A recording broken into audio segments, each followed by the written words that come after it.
Governments are losing control of their debt. In the UK, borrowing costs just hit their highest since 1998. France's finance minister admits even an IMF bailout is possible. And Japan's once placid bond market is breaking. Today on Global Notes by JP, we'll break down why the bond market is revolting, how the debt spiral is ending easy money, and what this means for investors everywhere. For over a decade, governments had a cheat code. Central banks bought their bonds through quantitative easing. That steady price-insensitive demand kept yields low, deficits painless, and markets calm. But today, that bit is gone. The Federal Reserve is shrinking its balance sheet. The Bank of England is selling gilts back into the market. And the European Central Bank has ended reinvestments from its pandemic program. Supply is bigger than ever, but the buyers who didn't care about price have disappeared.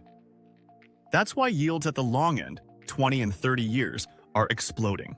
In the UK, 30-year gilts now yield about 5.6%, the highest since 1998. That means annual interest payments are heading above 100 billion, nearly 10% of the government's budget. France faces a deficit over 5% of GDP and $3.3 trillion in debt. Its borrowing costs are at a 14-year high, and politics is paralyzed. Even the IMF has been mentioned, something unimaginable for a G7 country.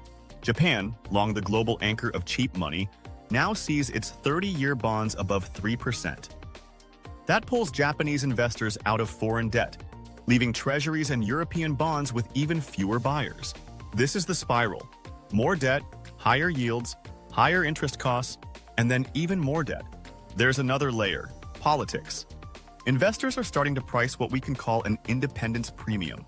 Just this week, the Bank of Canada reaffirmed its 2% inflation target, stressing it must stay independent from politics.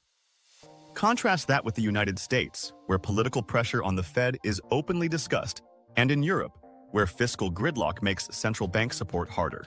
When markets doubt a central bank's freedom to hold the line, they demand extra compensation, and that shows up in 20 and 30-year yields.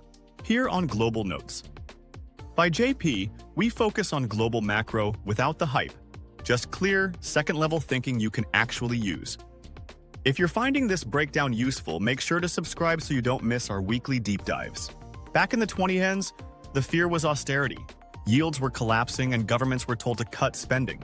Today, the fear is the opposite. Yields are surging, deficits are stuck, and markets are saying, prove you can control your debt.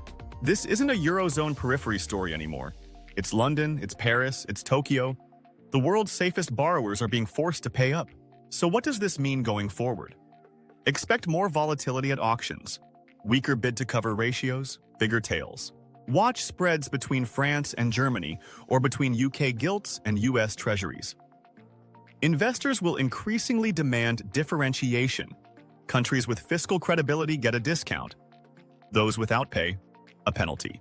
And every new program, whether it's defense, healthcare, or industrial subsidies, will be priced through this tougher bond market lens. The bond market revolt is not a short-term scare. It's the return of real pricing power, and the end of easy money governments thought would last forever.